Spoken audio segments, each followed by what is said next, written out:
Rames Rodrigues está arrebentando na seleção colombiana. Isso pode ser bom para o São Paulo? Ah, mas por quê? Quer aproveitar? Não. Vou explicar para vocês por que o São Paulo internamente observa e de certa forma comemora, por que não, essas boas atuações do Rames Rodrigues na seleção colombiana. Bom, Rames Rodrigues está arrebentando na seleção colombiana, não é novidade porque ele sempre jogou muito bem. É um cara que está totalmente dedicado, é um cara que está totalmente focado no que é a Copa América, no que vai ser a Copa do Mundo, as eliminatórias. Então ele quer voltar a ser esse grande jogador que sempre foi na seleção colombiana. Tá, mas e o São Paulo? O que tem a ver com essa parada? Bom, São Paulo é aquele mesmo plano, né? As grandes atuações dele na seleção colombiana, na Copa América, não muda muita coisa no que é o São Paulo. O São Paulo tem ele como um jogador que não vai ser relacionado, enfim, Zubeldia mudar de ideia, né? O São Paulo já tem em mente muito claro, né, que o jogador precisa dessas boas atuações e comemora internamente essas boas atuações porque sabe, né, que pode chegar uma proposta para que ele saia do São Paulo. Então a ideia é essa, ele já está na vitrine. O último jogo, ele foi o Man of the Match, ele foi o melhor jogador em campo, posou com o troféuzinho, aliás, olha aí, ó, essa foto aí que eu tô mostrando para vocês, e o jogador, claro, sem dúvida nenhuma, pensa também no mercado. Então seus empresários trabalham, ele tá jogando bem, tá focado e sem dúvida nenhuma isso é bom para o São Paulo, porque o São Paulo, não tendo mais o Rames, negociando o Rames, economiza também na questão da folha salarial, abre espaço na folha salarial e também pensando nas próximas contratações. São Paulo tem Thiago Mendes e tem também o Alexandre na mira. Se esses jogadores não derem certo, Thiago Mendes deve rolar essa negociação. O Alexandre ainda depende de respostas se ele volta ao futebol brasileiro, mas são dois jogadores que aumentariam a folha salarial, né? O custo mensal da folha do São Paulo. Então, quando você tem uma possibilidade de um Rames Rodrigues negociado, você abre espaço na folha salarial, um espaço importante para você trazer novos reforços. Então, assim, eu conversei com algumas fontes do São Paulo que me disseram, olha, a gente está acompanhando, claro, o Rames Rodrigues é um ativo do clube, bom que ele está se desempenhando, mas o São Paulo não pensa assim numa pós-Copa América, num retorno, numa reviravolta.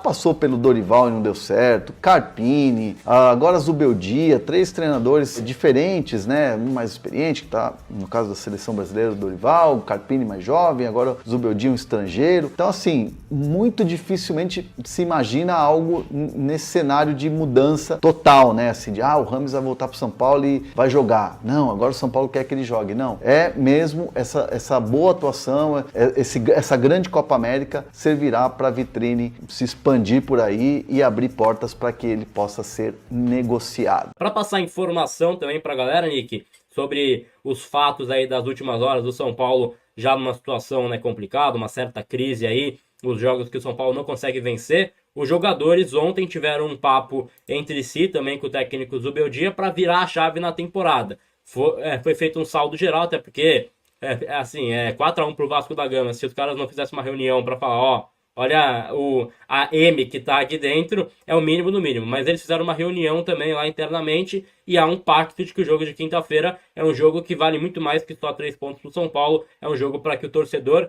recupere também a confiança no elenco. É assertivo isso, tem que virar a chave. Agora, só o campo responde, Nick. Ficar especulando, falando, não sei o quê. O campo vai responder. Que o São Paulo entre com seriedade quinta-feira, vence o Criciúma e vence o Bahia domingo, para aí sim, de fato, conseguir virar a chave, Nick. Eu acho que nesses 2 próximos jogos, jogando em casa, é muito mais uma questão de postura do que de resultado. Porque, diante dessas especulações e suspeitas, etc., se o São Paulo ganha o jogo, mas também, de novo, com uma postura preguiçosa e desinteressada, desmobilizada, eu acho que não vira tanto a chave, não. Eu acho que vale mais, sabe, demonstrar aquela intensidade, aquela pegada, e aí se ganhar ou não é consequência, do que olhar simplesmente para o resultado, entendeu? A melhor forma de você afastar essas suspeitas e esses questionamentos é justamente isso. Não tem ninguém rachado aqui não, nós vamos correr um pelo outro, pelo treinador e etc.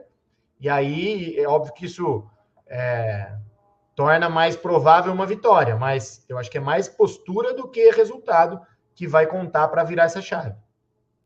São Paulo tem que virar uma chave, Nick, e assim, eu acho que é voltar a fazer o torcedor dar credibilidade para esse elenco e é o São Paulo tentar desempenhar, né? O jogo de quinta-feira é um jogo importante. Hoje é um time que está mal na tabela, caiu pela tabela totalmente. O jogo do Cuiabá era uma grande chance, né, do São Paulo ir para o G4, avançar, perde o jogo. Aí beleza, já é uma catástrofe, acho terrível para o Cuiabá, acho, mas você tem o Vasco da Gama para passar por cima da situação. E aí você perde por 4-1. Eu estive em São Januário, fiz um desabafo até que tá viralizando aí, que foi um pouco acima do tom, porque, cara, eu vi o estádio quando eu cheguei vazio, 5 mil torcedores entraram, e acho que uma grande maioria, pelo que eu tive de percepção, entrou no intervalo do jogo, porque viu que o time tava ganhando. Então, assim, aquecimento, vaias, ei, Maicon vai para aquele lugar, ei, Léo vai para aquele lugar, vaias, clima hostil.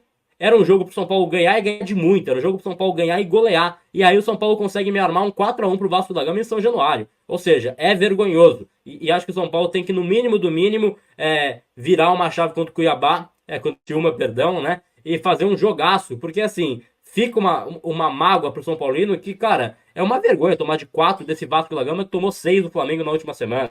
Então, assim, é um Vasco da Gama que tava sem técnico, sem o Payet, sem a torcida. Vai o São Paulo toma 4-1. É o fim da picada, né, Nick? E a forma como foi, né, cara? Que a gente falou aqui.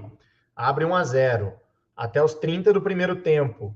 Só o São Paulo jogou. E aí tem vários lances que são muito sintomáticos nesse sentido, de caras que já estavam, tipo, depois da segunda linha do Vasco, e aí eles desaceleravam e voltavam para trás. O primeiro gol do Vasco, inclusive, cara, é que pelo Premier, você não consegue ver mais a íntegra do jogo, você consegue só ver os melhores momentos. Eu tentei procurar isso. Se alguém no chat tiver isso, cara, para mandar, marca lá no Twitter pra gente. A bola tá com o São Paulo, Jandrei quebra, se não me engano, quem domina lá na esquerda, não sei se era o Wellington, se era Nestor, acho que ainda estava em campo nessa hora. E aí toca para o meio para o Luiz Gustavo.